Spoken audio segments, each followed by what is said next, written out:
everyone, and welcome to Tisch College's Distinguished Speaker Series event with Banjo.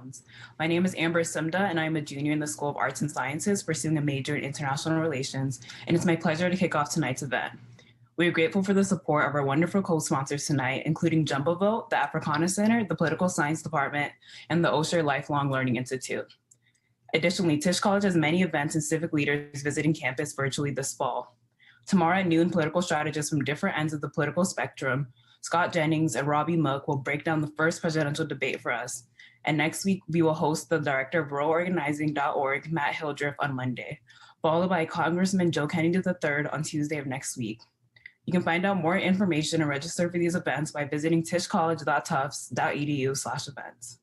I also want to remind everyone in the Zoom room tonight that there will be an opportunity for you to ask our guest speaker questions during the event. If you have a question or two, please submit them via the Q&A feature at the bottom of the screen at any time.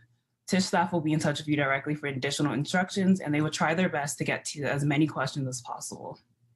And now it's my pleasure to introduce Banjo and Dean Alan Solomon.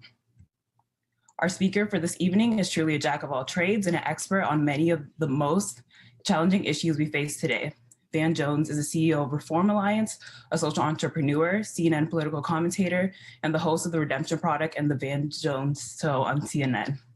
A leading voice in the fight against climate change, Van was the main advocate for the 2007 Green Jobs Act, which during the Obama administration resulted in $500 million in national funding for the Green Jobs training. Van later served as the Green Jobs advisor to President Barack Obama. Van is also passionate about criminal justice reform. In fact, he was one of many activists, historians, and public leaders featured in Ava DuVernay's well-known 2016 documentary on mass incarceration, 13th. In 2019, Van and his team at #Cut50, a bipartisan communications campaign to cut the US prison population in half in 10 years, succeeded in passing the First Step Act, a bipartisan federal bill that the New York Times called the most substantial breakthrough in criminal justice in a generation. Van has also founded and led several social enterprises devoted to social and environmental justice, including the Ella Baker Center for Human Rights, Color of Change, which works for racial equity, and the Dream Corps, an organization that brings together people to solve America's toughest problems. He is also the author of 3 New York Times best-selling books, as well as the recipient of many accolades, including the World Economic Forum's Young Global Leader designation, Rolling Stone 2012, 12 Leaders Who Get Things Done, and Time 2009, 100 Most Influential People in the World. Also joining Van Jones in conversation today is Alan Solomon, the Pierre and Pamela Omidyar, Dean of Tisch College. Dean Solomon is no stranger to political engagement and public service himself. In fact, his first job after graduating from Tufts was a community organizer in Lowell, Massachusetts. A lifelong social political activist, Dean Solomon previously served as the US Ambassador to Spain and Andorra under President Obama. Before serving in Spain, Solomon chaired the bipartisan board of directors for the Corporation for National Community Service, the federal agency that oversees such domestic programs such as AmeriCorps, Learn and Serve America, VISTA, and Senior Corps. Dean Solomon also served as the financial chair of the Democratic Party in the late 1990s and played key roles in the presidential campaigns of John Kerry, Al Gore, Bill Clinton, Michael Dukakis, and Barack Obama. Without further ado, it's my pleasure to introduce Van Jones and Dean Alan Solomon. Thank you, Amber. Pleasure. And Van Jones, welcome to Tisch College and to Tufts University. We've drawn a record crowd tonight. I think we have well over 700 people registered for this, and I know everybody's anxious to hear from you. So let's just dive into the conversation. You've had a pretty fascinating and varied professional career. From a journalist in college and a law student at Yale, you've been a social activist, a social entrepreneur, a public servant, a media personality. You've worked on environmental justice, job creation, criminal justice reform. What's the common thread and where does it come from? Well, I'm just really honored to be here, and I cannot imagine being a student in this moment with so much going on, whether you're talking about the pandemic or this racial justice awakening or California burning down or, and other signs of climate crisis and climate catastrophe or a looming election. I mean, it's tough enough just being a young person trying to figure out what you want to do and figuring out how to just, figure out how to be a student. And some of you are probably having to do a lot of this stuff remotely. So I just appreciate you taking any time at all to spend any time with me, period. I was born in 1968, which was the year they killed Bobby Kennedy. It's the year they killed Dr. King. The Democratic Convention in Chicago was bloody because young people were calling for peace and were met with violence. They tried to kill hope the year I was born, 68. And I've been trying to find ways to restore that hope, I think, my whole life. My dad was born in 1944 in Orange Mound, Memphis, which was the biggest, at the time, the biggest Black ghetto in the South. He grew up in a shotgun shack on Cable Street. He joined the military, my father, to get out of poverty. Everybody else was running out of the military. My dad ran into the military trying to get out of poverty. And when he got out, he put himself through college at a little Black college called Lane College in Jackson, Tennessee. He married the college president's daughter, my mother, because my dad was no dummy. He was aiming for the top. And they put his brother, my Uncle Melton, through college. They put a couple of cousins through college, me and my twin sister through college. And when my father died, the picture they put of my dad on the funeral program was my father standing outside of Yale Law School the day I graduated with his hands in the air. And he said, "You're a ninth generation American, ninth generation, but you're the first one in our family that was born with all your rights. And look at what you've done." And so when we talk about race and all these things that are going on, it's easy to think we're talking about something 1,000 years ago. But I am the first person in my family in 9 generations born with my rights. My mother and my father were born in brutal apartheid segregation in America. They were educated in brutal apartheid South Africa level of violence against them because they were Black every day of their lives here in America. They were married under Jim Crow segregation, apartheid in America. So you only have about 50 years of a democracy. This is a very young democratic republic, multiracial. The final founders of this democracy were most of them shot down in the 1960s. You didn't have a democratic republic on one day in 1976. It took 2 centuries to get what we have now. And now it is imperiled. It is imperiled. And so what is the through line? The through line is Willie Jones, my father. The through line is Loretta Jean Kirkendall Jones, my mother, and their insistence that they live in dignity and that their children carry on their fight, as I've tried to.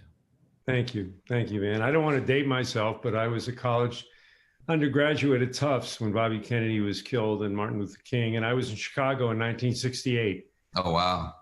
And so, and hopefully the young people in the audience tonight can learn something from our political journeys, from your political journey. And that's what I want to ask you about, because it's just as intriguing as your professional career. In 1993, you moved to San Francisco after Yale Law School, and in your words, you were trying to be a revolutionary. Absolutely. About a decade later, you dedicated yourself to building the green economy as a strategy for fighting poverty. And you said that only the business community had the requisite skills, experience, and capital to do the job. Mm-hmm.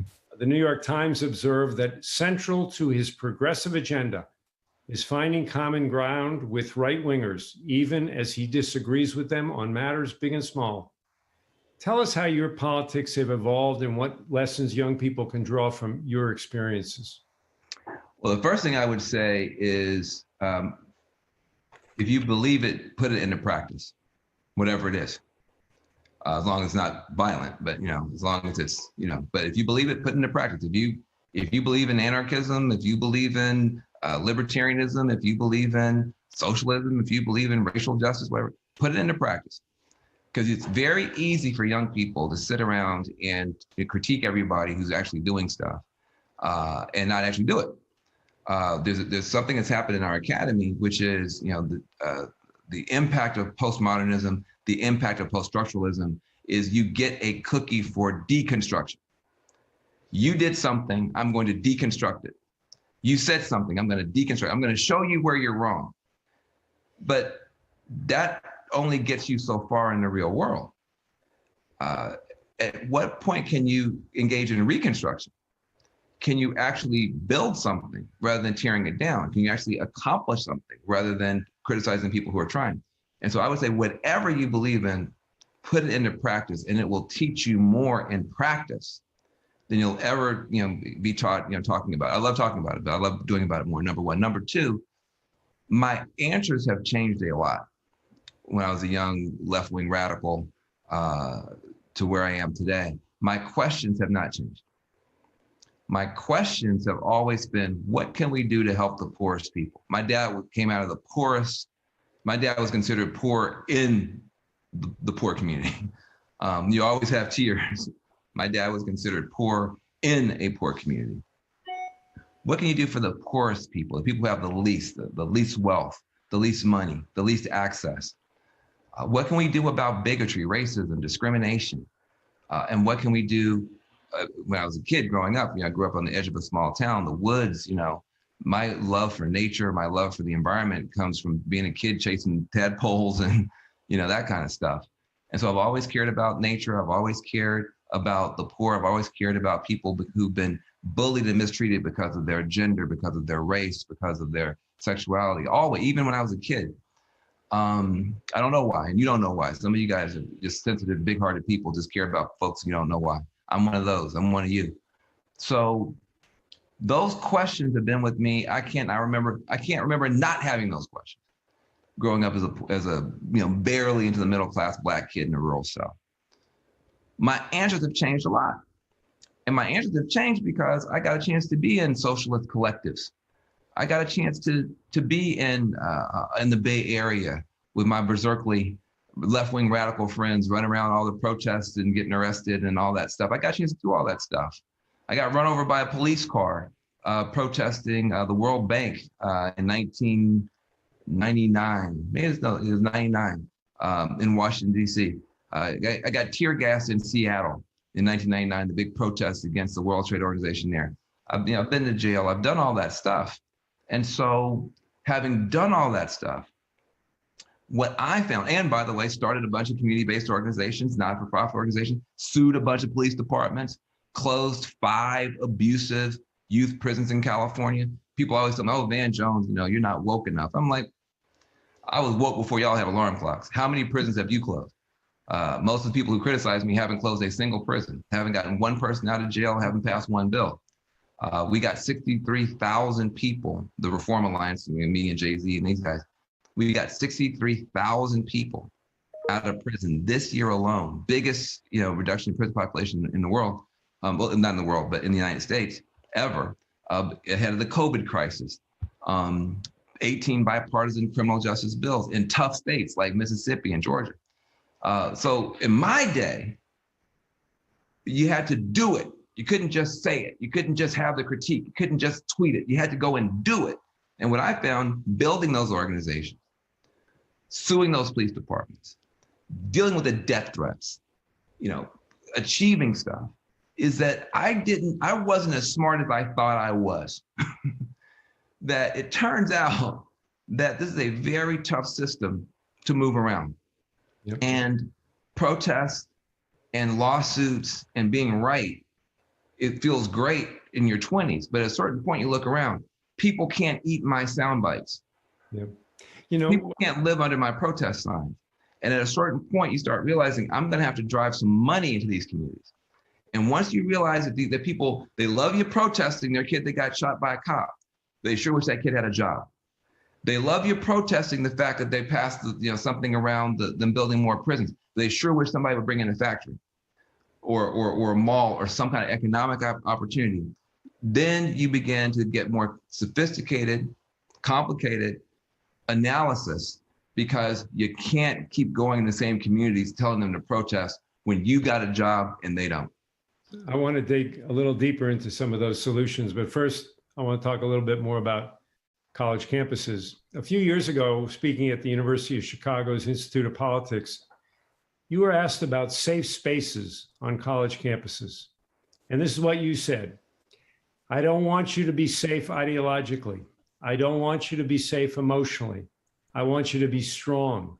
I want you to be offended every single day on this campus. I want you to be deeply aggrieved, offended, and upset, and then learn how to speak back, because that's what we need from you in these communities. You want to elaborate a little bit on that and tell us if that's still your view today? I think that's pretty well said. Thank you. I was quoting somebody really smart. Yeah.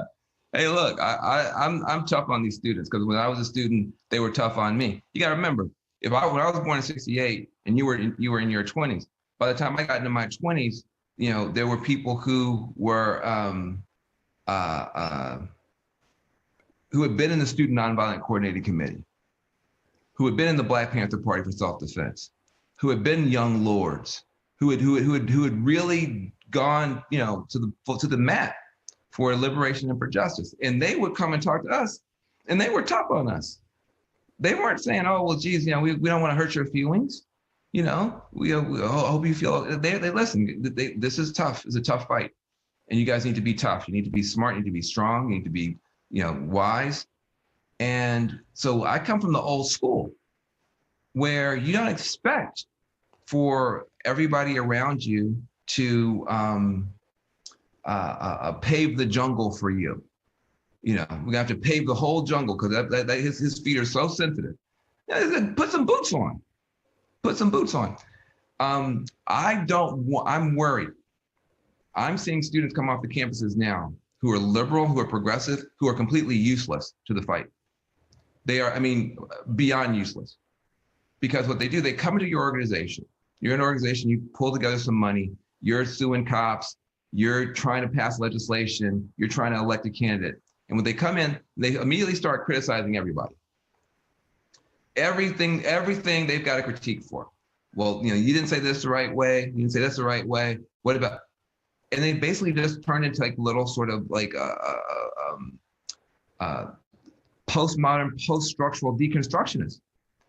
And this is all very interesting, young person, but we actually have to win this fight. And that has been gone. And so what's happened now is we've taken the weights out of the gym. I want you, the thing about being on a college campus, I want you to be insulted and offended there. Why? Because you can speak back. On a college campus, they're not going to beat you up, right, which they may do when you work in the community, when they disagree. On a college campus, they're not going to arrest you and put you in jail, which they may do. You work with me, you come to places I come, you might wind up in jail.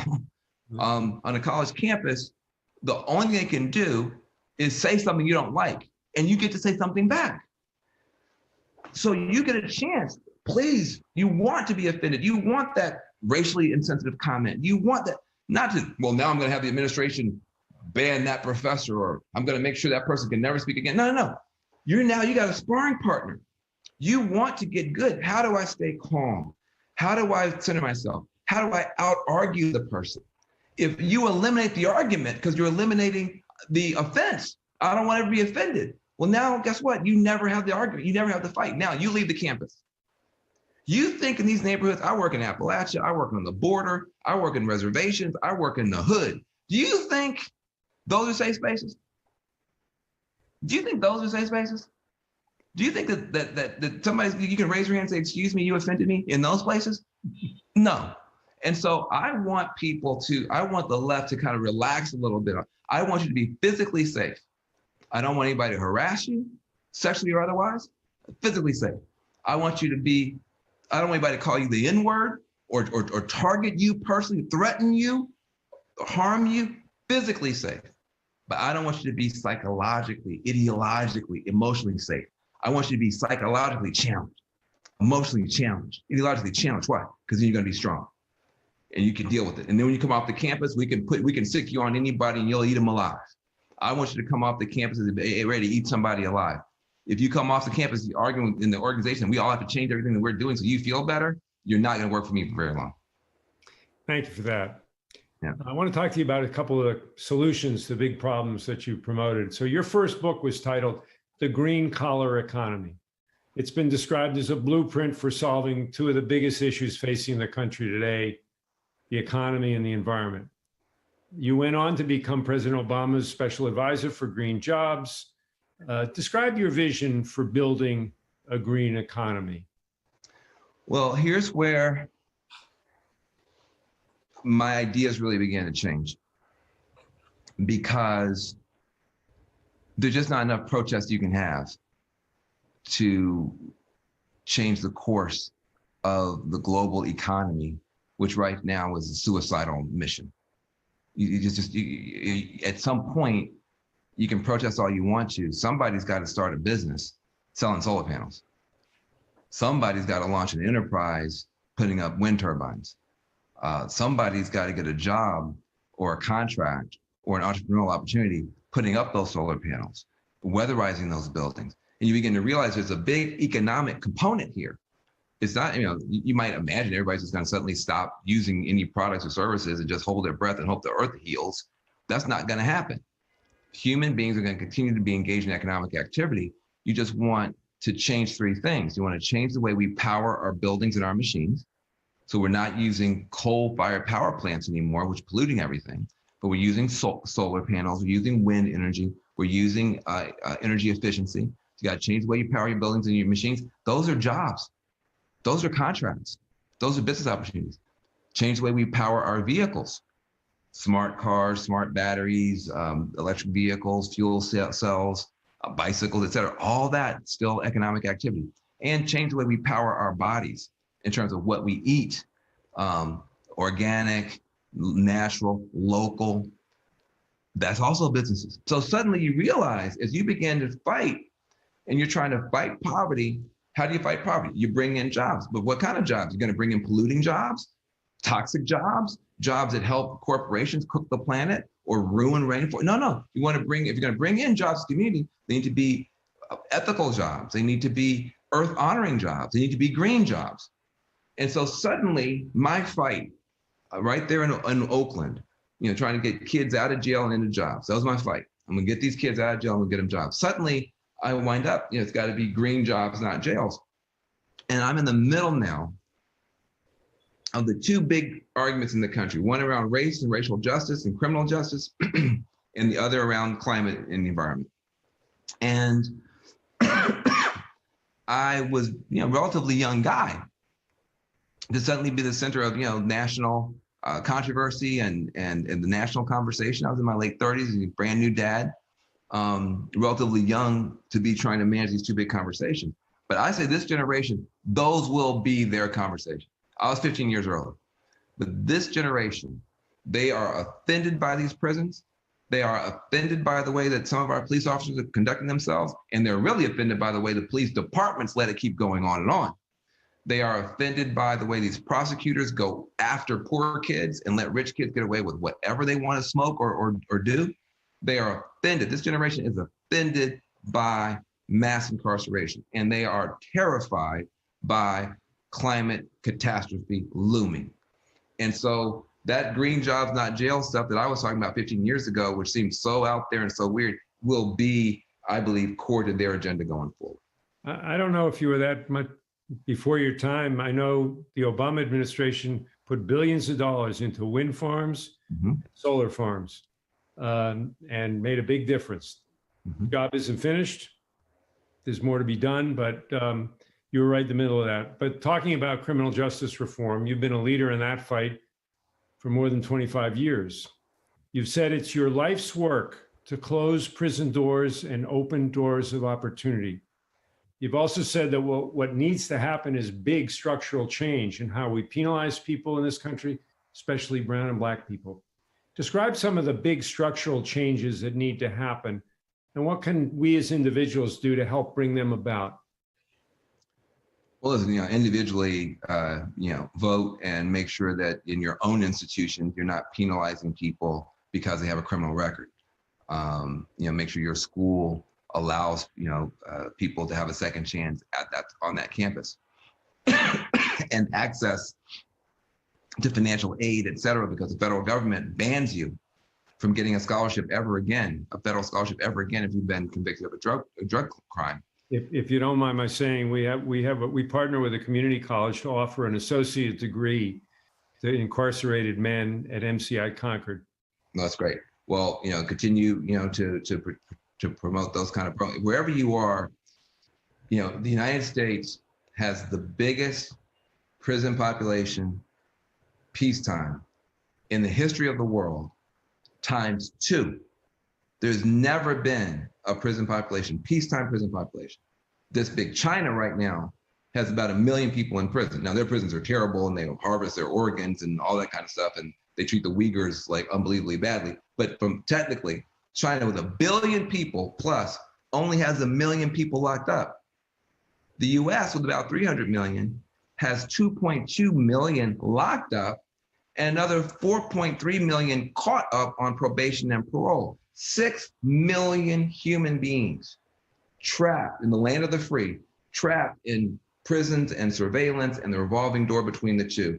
Disproportionately African-American, Latino, Latina, Native American, almost all low income, low money wealth. This is a human rights catastrophe. It is a massive human rights catastrophe. If right now, somebody, wherever you're sitting, somebody locked the door and you couldn't get out for a week, it would be traumatizing you for the rest of your life. You have people serving 10, 20-year sentences in some rooms much smaller, with much worse conditions than one you're sitting in right now, for stuff that we know rich folks do all the time. When I was at Yale, I saw way more kids doing drugs at Yale than I ever saw in a housing project. None of those Yale kids went to prison though. I've seen drug use on golf courses, country clubs, yacht clubs. Never saw a cop, never saw a cop. And yet people doing fewer drugs because they got less money in poor communities, cops all over the place. So what needs to change? First of all, this awareness which is coming up about how big and unfair the system is. You got some nonviolent drug abusers, nonviolent drug offenders right now watching this show, watching us talk. Nonviolent drug offenders, you know, that's pretty much everybody in the United States at some point. Not me, I'm a nerd, but most people at some point or another have been a nonviolent drug offender. Should you be considered a felon for the rest of your life? Should you not be able to get a job? Should you not be able to get an apartment? Should you not be able to get a scholarship? Should you not be able because of what you did? Because the only difference is you didn't get caught, but you probably did it. And so that awareness needs to happen. And then I work with something called the Reform Alliance. It's me, Meek Mill, Jay-Z, Robert Smith, Robert Kraft, a bunch of real luminaries. We're fighting on that probation system to shrink that. We just had a big victory. Gavin Newsom in California just signed our big bill that completely transform the probation system and shrink it in California, coming soon to a state near you. But it's too long to say, but the best way to say it is there's a beginning, middle, and end. On the front end, we should have fewer people going to prison because we shouldn't be criminalizing addiction. We shouldn't be criminalizing mental health issues, and we should not be criminalizing poverty. But we do that. We did that. We have fewer people going in the prisons. There need to be much better programs. The sentences need to be much shorter. The facilities need to be designed to help people get back on their feet. And then coming home, we should be in the homecoming business. We should be in the second chance business. We should be in welcoming people back business and accelerating opportunity for people coming home, rather than making it harder and harder for them to get back on their feet. So that's the overall agenda. I call it restorative justice. Other people call it other things. But I will say, and maybe we'll get into this later on or not, I am as serious as a heart attack in a submarine. That's serious. About actually closing prisons. You have a lot of African-American voices now that are rhetorically serious. They'll talk about it. Institutional racism and systemic bias and systemic racism. They'll talk of a blue streak. And the students love them. They quote them to me all the time. Well, this person said this, Van Jones. Well, this person said this, Van Jones. They love these people. I only have one question. Who have they gotten out of prison? Simple question. Have these people gotten a single human being any freedom? Somebody said Van Jones has freed more Black people than anybody since Harriet Tubman. And they still call him an Uncle Tom because he's willing to work with Republicans to do it. There's something wrong with what's happening now on the left. They would rather be ideologically correct, have all the right critiques, than help a person. And please, for God's sake, don't argue somebody can help themselves. Oh my God. But you may as well be in the Ku Klux Klan. If you look at my father, who was born in poverty, he hated Republicans and Democrats equally. Why? He said the Republicans don't understand one thing and the Democrats don't understand something else. My father said the Democrats don't understand that you can't give anybody anything. You can't give them anything that'll stop them from being poor. I said, Dad, that's not true. Give them money. He said, no, that'll stop them from being broke. But if you don't make sure that they're no longer poor in their skills, no longer poor in their self-esteem, no longer poor in their ability to do for themselves, they'll be broke again tomorrow. You can't just give somebody something and stop them from being poor. You gotta help people, put them in a situation where they can climb that ladder out of poverty on their own efforts. Then they're free. He said, so Democrats don't understand that. He said, but Republicans don't understand something else. He said, it's true that every kid needs to learn how to climb that ladder out of poverty on their own effort. But every adult has to make sure that every kid has a ladder to climb. Republicans don't understand that. What am I telling you? What I'm telling you is it takes both sets of ideas. Yes, we have to have social programs. I've been fighting for them my whole life. Yes, we have to fight systemic racism. All I've been doing, and winning, by the way, not talking about it, winning. Yes, we have to fight structural bias or whatever. And we have to instill people with the human dignity to take advantage of that program, to show up at the program on time, to do their level best, to take care of their bodies, to take care of their families, take care of their kids. That's not racist for me to say that. That's not me supporting the system when I say that. That's a part of how we get people free. That's what your parents do. That's what you do.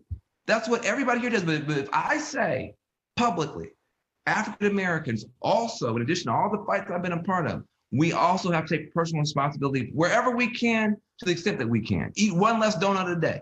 Eat one less donut a day. Wherever we can, when we can, to take our own responsibility. You are engaging in anti-Black racism. This is not going to work. The problem with you, Van Jones, is there's too much to talk about. Yeah, I'll shut up and go fast. So I want to just change the focus a little bit to this unusual political environment we're living in. First, talk about the media. So you're a frequent commentator on CNN. I told you earlier, I usually catch you with Anderson Cooper, or Chris Cuomo, or Don Lemon. Does it concern you that most of the people who are watching CNN probably agree with you, and there's another audience watching Laura Ingraham on Fox News at the very same time? And isn't that one of the reasons we're so politically polarized? And do you have any ideas about how we can change that? That will probably be a feature and not a bug of the media system. The only thing you can do on an individual level is this: diversify your social media feed, which is harder than it sounds. After Trump got elected in 2016, I decided I want to follow on social media, Instagram, Twitter, conservative voices. Because what I noticed was every time I followed somebody, usually a liberal, I'm a liberal, usually a progressive, I'm a progressive, usually a Democrat, I'm a Democrat, the recommendation would be to follow 20 more. And so the recommendation engine keeps us divided. So here's what you have to do. If you're a progressive, you have to search for pro-Trump, follow everybody. Search for pro-gun, follow everybody. Search for white nationalists, follow everybody. Search for Republican, follow everybody. Then your feed is going to be crazy because you're going to have Laura Ingraham and you're going to have Rachel Maddow, the equivalent, coming at you all day. But over time, you'll start to reorient and you'll have a binocular view on the country, which few people have. However, 6 weeks later, it was going to stop showing you the conservative content. You say, why?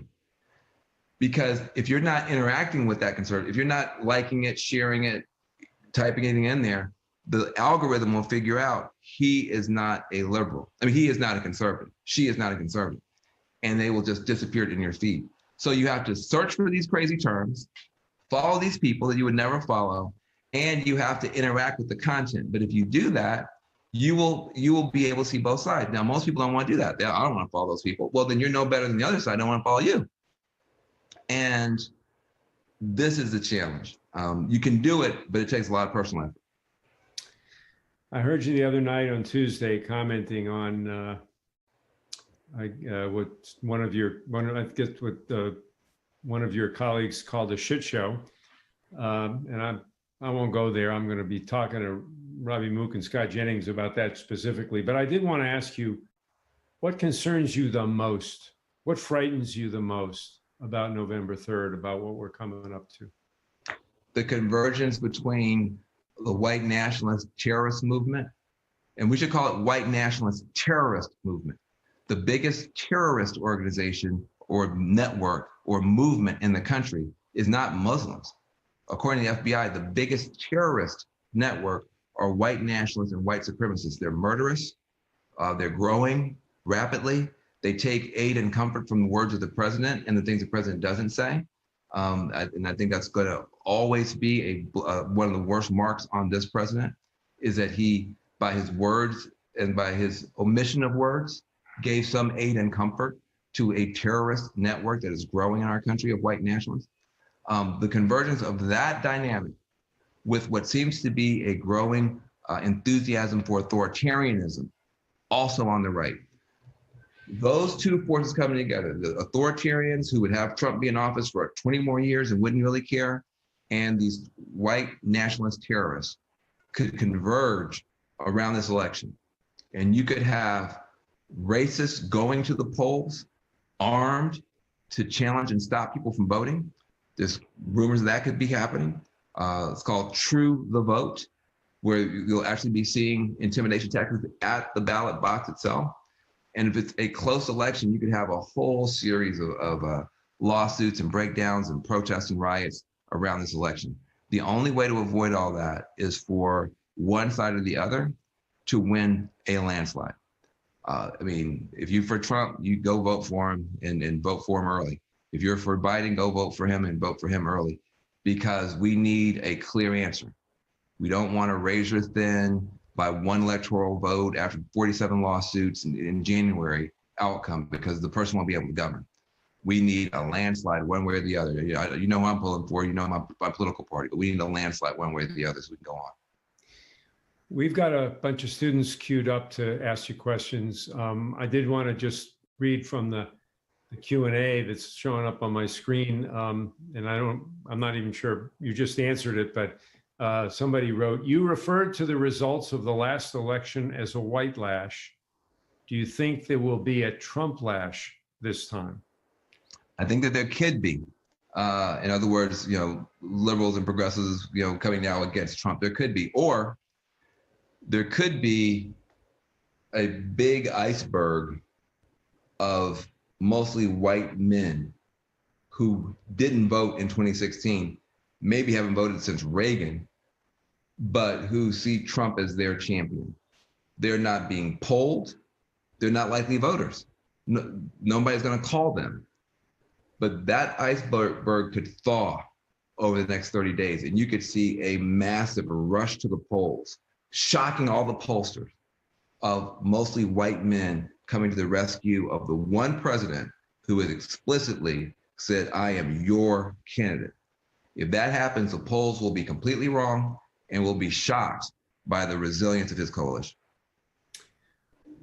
Well, on that note, Emma. All right. Hi, Mr. Jones. My name is Emma Winey, and I'm a junior here at Tufts studying political science. It's an honor to virtually meet you. Thank you so much for being here. All right. So with his notorious catchphrase, fake news, Donald Trump has ushered in a wave of skepticism and distrust for not only the media, but the facts they report. How do we heal from this? There's no easy answer for that. It seems to be, spreading throughout the West.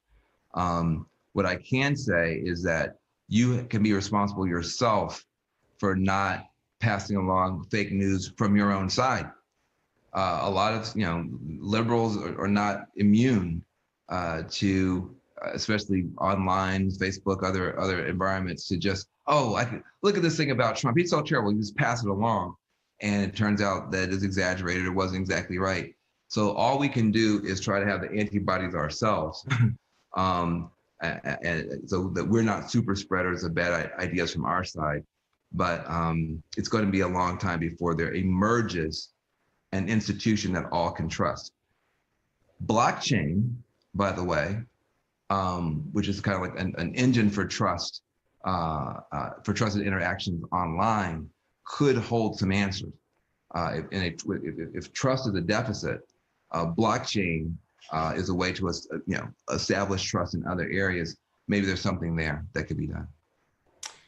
I'm going to break the rules a little bit here and read another question that came in, because I was going to ask it myself from a different perspective. But hi, Van. As a Black voter, it feels as if I am only a small piece of a white party attempting to get power, both Republicans and Democrats, as they pander to Black communities when it's an election year. And that makes it more difficult for me personally to feel like either party will make a difference in supporting the Black community. What sort of wisdom do you have for young Black voters as they discover their responsibility within this election and beyond? Well, that's a spectacular question. Well, I'll say a couple things. Number one, when it comes to voting, we have to be very honest in the first place with people and quit lying to people. No matter which party you vote for, you can't get everything you want by voting. We sometimes ask, well, if you just go vote, suddenly jobs are going to fall out of the sky and everything's going to be great. And that's not true. That's not true. Let's quit over-promising on this. No matter which party you vote for, which candidate, you can't get everything you want by voting. However, you can lose everything you've got by not voting, okay? So voting is something that, one should think about defensively as much as offensively. Defensively, let me vote for the person who's going to do me the least harm so I can do other things that will actually help me meet my goals. I think about voting like the same way I think about sit-ups. You do 10 sit-ups, you're not in shape. You still gotta eat right, you still gotta jog, you still gotta do, you gotta bench press. But if you don't do the sit-ups, your core won't be strong enough, you're gonna injure yourself, it's not gonna work. So I think we sometimes oversell and overpromise on voting. I think you have to vote, number one. Number two, both these parties are pandering to us, and you should be very, very thankful. Because until this year, the Republicans completely wrote us off and the Democrats took us for granted. So it's a new problem to have for African Americans, for Democrats to actually say Black Lives Matter. That was even when Obama ran for office in 2008, 2012. He didn't feel comfortable saying some of the stuff now that you hear from a Biden or Kamala Harris all the time. So explicitly Black causes now much more comfortable to be raised by Democrats. And also Trump, to give him his due, he has tried to scrape off some Black support by giving money to Black colleges, criminal justice reform, opportunity zones. So you, for the first time, actually are being courted by both. And that must be very strange. But what I would say is good, gives you a reason to be more clear about what you want in particular. I would put that whole conversation, though, in a small bag. My big bag would be, great what's going on in Washington, D.C., but what's going on Wall Street? The money. What's going on in Silicon Valley? The technology. What's going on in Hollywood? Media ownership. There are four corners of power. D.C. for politics, New York City, Wall Street, finance, Bay Area, Silicon Valley, technology, Los Angeles, media and media ownership. And you need to have a strategy to deal with all four. Your conception of how you're going to have the life that you want should include all four. And then that way you won't overstress about which candidate, blah, blah, blah. Vote defensively and then get on with your economic life. You did forget that Boston's the biotech capital of the world, but I'll leave that aside. But I said four corners. Boston is the center of the universe. That's different. Medford is. Jane is the next question. Hi, thank you so much. It's a pleasure to be here tonight. I'm here with my daughter, Elizabeth. She's a high school senior this year. So this is You're applying to Tufts, Elizabeth? Good. Yeah. So this segues nicely to my question. How do we inspire non-voters to actually go out and vote this year? And how do we engender confidence in a system that many consider quite cynical? Well, look, people have a right to people should feel some cynicism because, politicians overpromise and underdeliver. And, the news media, one side says the sky is blue, the other side says the sky is purple, somebody else says the sky is plaid, and, it's overwhelming. However, I think people should vote in community. In other words, it's seen as this individual act. You gotta go into a voting booth by yourself, whatever, maybe that's true, but you should go there with some people. Make it more social, make it more of a community thing. Have a Zoom party afterwards. Like I think we gotta kind of get out, making it more fun, making it more, and quit arguing with people about who to vote for. Chances are if they know you, they're probably gonna vote like you anyway, but just getting it more where it's like a fun thing to do. You either go there together or you celebrate afterwards together, you watch stuff together, and just make it like sports so that it's not so, I don't know, distasteful. I think people feel like if I vote, I am saying I agree with the system. I agree with all these politicians. I'm co-signing on all this crap. No, you're not.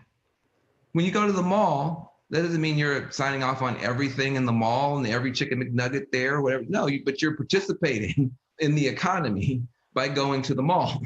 But now when you get there, I don't like that store, I don't like that product. But you gotta show up, you gotta participate. And same thing when you go into the election process. Well, and I told you earlier, we do research on that, and that actually increases turnout, and voting in community really does. Okay. Turnout. Thank you. Our next question, Francesca. Well, hi, nice to see you, Van. My question is, what is the Reform Alliance's position and our recommendation for reparations for African Americans? Well, the Reform Alliance doesn't have a position on reparations. I'm of two minds about reparations. On the one hand, I feel that if any of us here worked a job, say this whole semester, and at the end, when you went to go get your paycheck, they said, we're not gonna pay you anything, you would be very unhappy.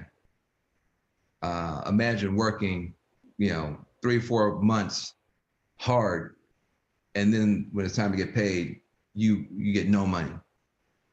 You would, 20 years from now, if that employer's name came up, you would say, you know what, that employer is the sorriest person in the world because I worked for them for 4 months and they didn't pay me. And your kids would have heard that story about that time that my mom or my dad, did thing. So what I would say is that is the problem. It wasn't 4 months. It wasn't a year. It wasn't a decade. It wasn't a century. It was 2 centuries. It was, 250. That's a long time to work and not get paid at all. Just to get paid enough money just to get up in the morning and do it again. You get paid enough in food to get up and do it again. And so when you're talking about that kind of a debt, to say, well, just forget about it, write it off, that's a very hard thing to ask anybody to do. Would you, if you were, I'm a 9th generation American. If your family had been in some country, if somebody kidnapped you right now and took you to some other country and worked you for 9 generations, would you expect the 9th generation kid to say, oh, well, never mind. I don't care about that. None of that's owed to me. I'm just going to start with 0. No, but that's what happened. We got kidnapped from an actual country and brought here against our will and worked for 9 generations. So to say, you guys shut up and go away, reparations, that doesn't make any sense. On the other hand, I have noticed that when you start talking to the establishment about billions of dollars, they ask you what you want the money for. If you say, I want it to repair the past, reparations, to repair the past, they say, get out of here, kid. I don't want to talk to you. You say, okay, I'm sorry, same billions, but I actually want them because of what's going on right now. There's a wealth gap, and we need to close that wealth gap. They say, oh, I thought you were a Black nationalist. Now I realize you're actually a socialist. Really get away from me. You want to do redistribution? Well, really get away from me. So they say, oh, no, I'm sorry, I misspoke. Same billions, but what I want it for is to make the future better. Now, that sounds like investment. And they say, well, say more. So there is this tension. The righteousness of the claim around reparations is undeniable. But when you talk to people about, hey, listen, give me billions of dollars, I'm going to invest them, I'm going to make, I'm going to turn this community into a green community. I'm going to turn this city into a green city. We're going to have a job.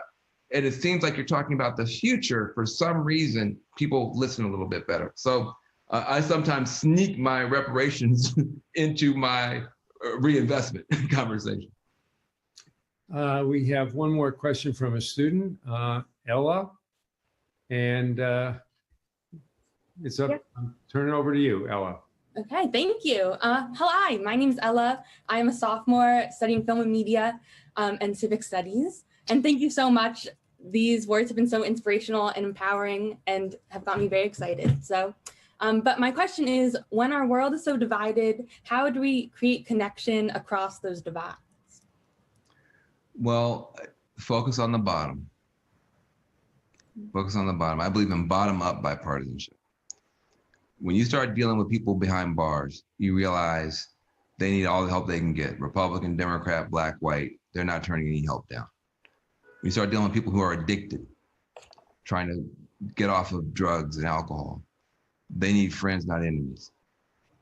People with mental health issues, people who are desperately poor, those four, the people who are in prison, the people who are addicted, mental health, and poor, they don't benefit from this food fight that we're having and this division that we're having.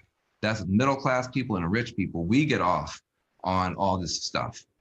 But the people at the bottom will humble you. I don't care how left-wing you are or how right-wing you are. Try to get somebody out of prison. Try to get a poor person out of poverty. Try to get somebody who's addicted off of drugs. It will humble you. It will bring you to your knees, and you will reach out for anybody to help you to solve that problem and help that person. And so my politics come from the bottom. And so that's why I'm willing to work. So, I'll challenge Democrats or I'll work with them. I'll challenge Republicans or I'll work with them. Proud to be a Democrat myself, but I'll work with or against anybody helping people at the bottom. If more of us would quit this tribal nonsense at the top where we just get our little fix of self-righteousness by tweeting how much we hate somebody else, because these things are not giving us information, they're giving us endorphins. They're making us feel a certain way. If we would put that to one side and help somebody, we would be a lot more humble, because Bernie Sanders' most left-wing idea, which I might agree with, if you implement it, and I've worked with populations, I mean, I'm not just talking about stuff, I'm talking about stuff I've done. You can put the best program in the world in a community, but people in that community don't have the self-love to show up and take advantage, it's not gonna work. Oh my God, you're talking about personal responsibility. That's racist. No, I'm telling you what works. I'm telling you what I've seen happen in the real world. You can have the best program with the most money, but if people don't show up with some healing and some self-love and some recovery from the trauma and deciding that they are going to succeed, if they've been convinced that they're a victim and it's all about racism and the white man and everything else, they will not be able to take advantage even of Bernie Sanders' programs. And so this is the truth that I want you guys to understand. And when you start working on real problems, a lot of the partisanship goes away, and you'll be happy to work with anybody who cares as much as you do. You have a different politics of the head and the same politics of the heart and get something done. I was going to end by asking you a question about your optimism and your hopefulness, but you just answered it. as discouraging as some of the things that we've talked about tonight are at this moment, and what you said at the very beginning about how difficult it must be to be a college student today, facing all the difficulties in politics, the economy, race, et cetera. Obviously, you get up every day thinking tomorrow can be better than yesterday. Absolutely. And that is, if our audience learns nothing else from this conversation, I hope that they realize that matters a lot, and that that kind of hopefulness and optimism is something we all need to find a place for in our own hearts. So, can I ask you a question? Yeah. Could I have 5 minutes to just rapidly go through the existing questions, and I can impress you if you give me 3 extra minutes? Are you kidding? Yeah, well, Okay. I'll give you 3 extra hours if you want, but we'll just take 3 minutes. Go right ahead. Okay, I'm gonna. Some of the young people already had to go, but the ones that are still there, I'm gonna run through every question. I So, got you. all right. So, two-party system having one command and another. Are there any GOP leaders who you think would be able to lead the GOP toward a more inclusive racial policy in a post-Trump era? Yes. Tim Scott, African-American senator, right now in the U.S. Senate. I think he can help the Republican Party quite a bit. Really? What advice would you give a young, innovative, and knowledgeable person of color who would like to help the advancement of people of color as a whole? My advice to you is to be excellent at whatever you do. We need people in medicine, in technology, in law, in every area of endeavor. Don't just assume you have to go into law and politics to make a difference. Go into business and make a difference. Go into technology and make a difference. Go into art and make a difference. But be excellent. Be the best in the world at what you do, or try to get there every day. And that's what we need from you. What role can arts? Arts can play a huge role in rehabilitating prisoners. It is so therapeutic. There's some pain you cannot put words to, but you can put music to. You can put, you can paint, you can act it out, you can do theater for it. And arts is so important in rehabilitation. A study from MIT says that fake news circulates 6 times faster. Wait, something happened. 6 times faster than true news. What role does social media play in creating polarization? How can we design it in our favor? Look, do not believe this machine. Don't believe it. There's an algorithm that's already plugged into your brain trying to give you endorphins, not information. You think this is for information. It is for endorphins. Endorphins, in other words, the chemicals that make you feel good about yourself, because it's just showing you everything that you want to see. And you think that the Trump people are the only ones being tricked by that, or you think that the liberals are the only ones tricked, but you are being tricked by that every day. And so you have to aggressively diversify your feed and don't believe everything that you think. I do hope that there will be some social media that grows and scales a different way. But if you look at TikTok, TikTok has hacked the nerve centers of a generation. They are addicted to this thing, and it's by design. These social media companies hire psychologists for the purpose of figuring out how to hit the addictive centers of your brain. So you know, don't expect these guys to solve the problem. They get a lot of money for creating. Should Biden and Dems take the majority? Should they expand the Supreme Court? I'm going to just say it. I think that if the Republicans effectively steal 2 seats by not seating Garland, and then by using a different set of rules to put in someone else, there is an argument that could be made that the Democrats should add 2 seats just to restore balance. There's an argument for that could be made. I don't know if it's right or wrong, but you can see how that argument could be made. In the seemingly influx of wokeness and racial awakening, how do you deal with everyone asking you for advice? As a Black person, I don't want to seem rude and not answer questions, but I'm not the spokesperson for the Black community. I feel as though it's everyone else's time to research. Let me say something about this, Beverly. I understand.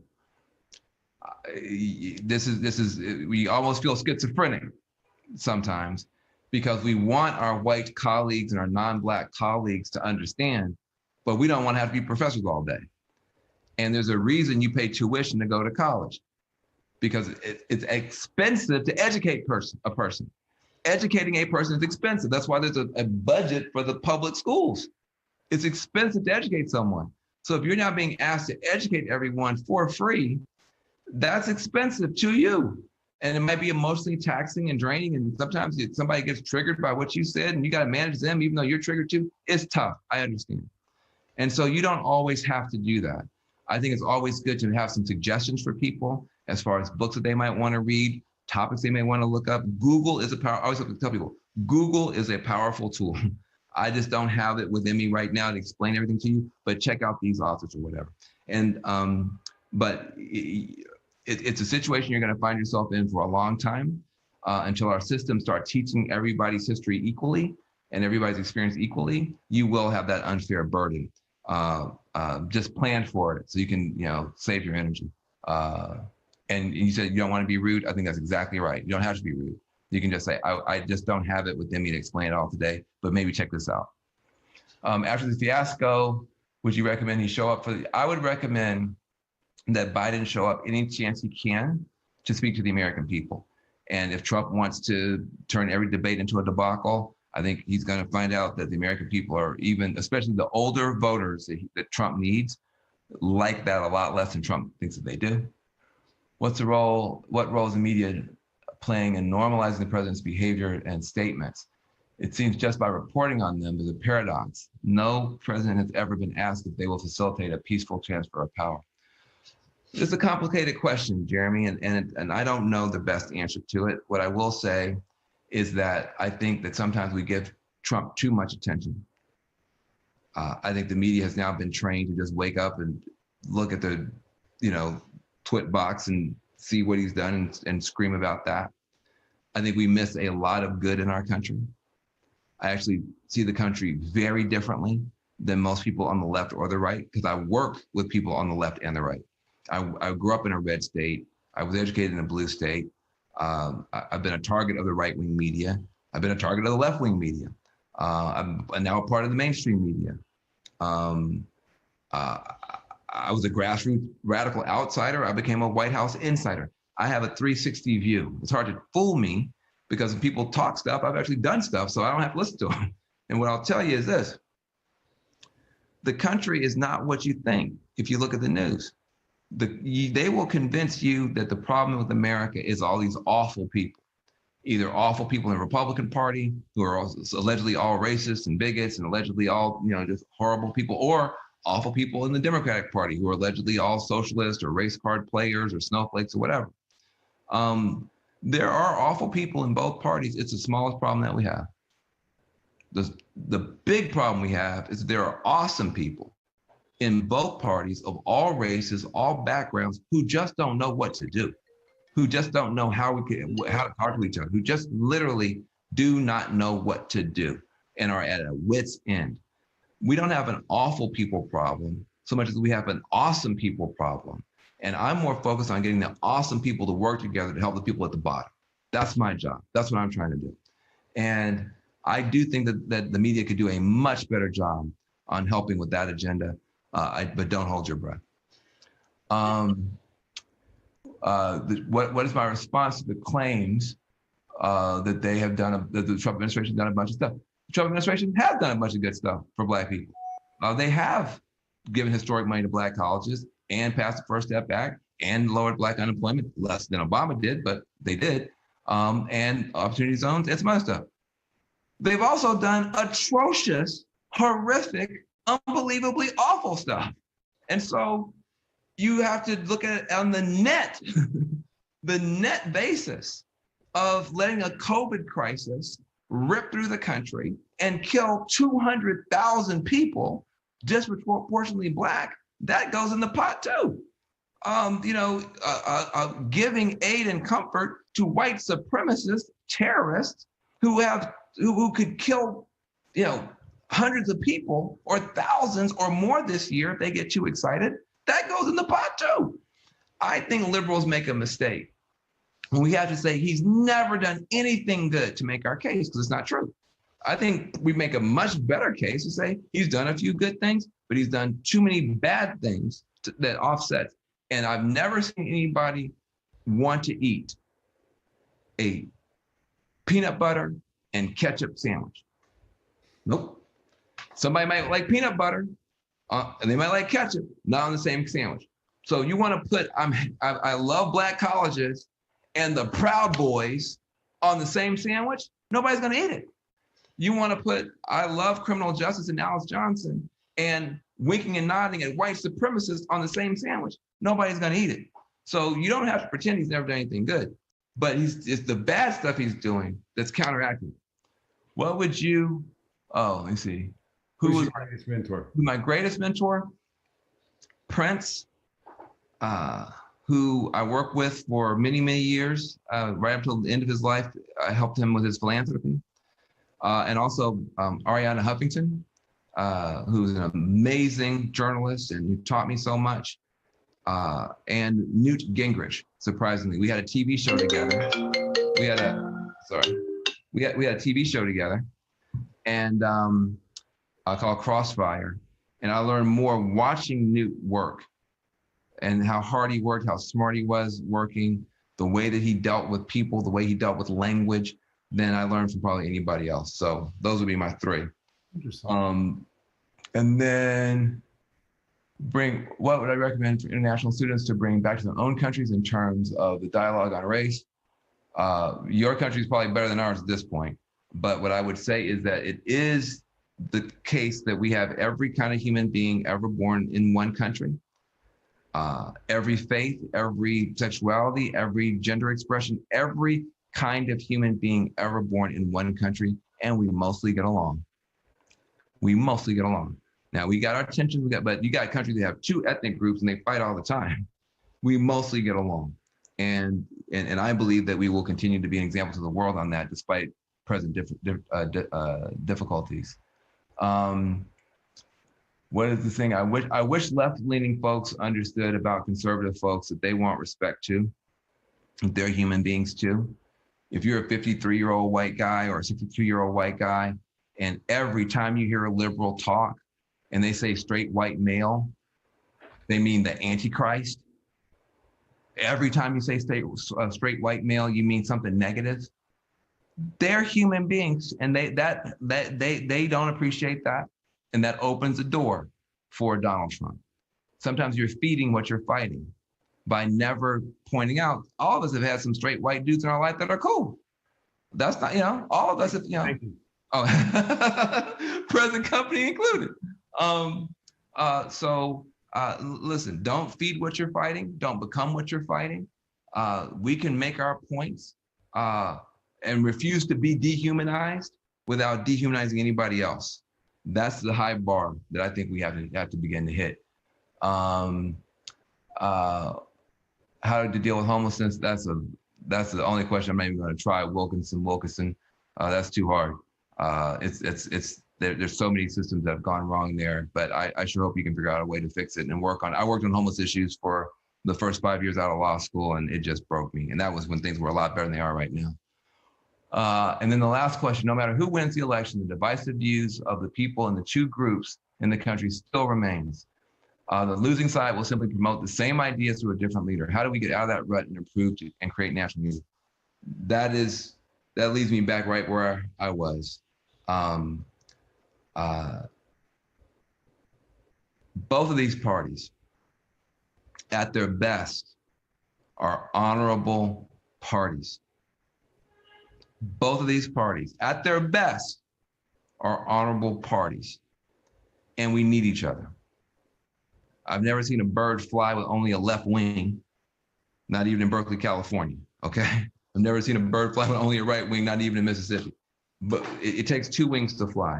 At their best, conservatives believe in something called liberty. At their best, Party of Lincoln, liberty. Individual rights, individual responsibility, limited government. Those are noble ideas. They're not my favorite ideas, but they're on their face, there's nobility to those ideas.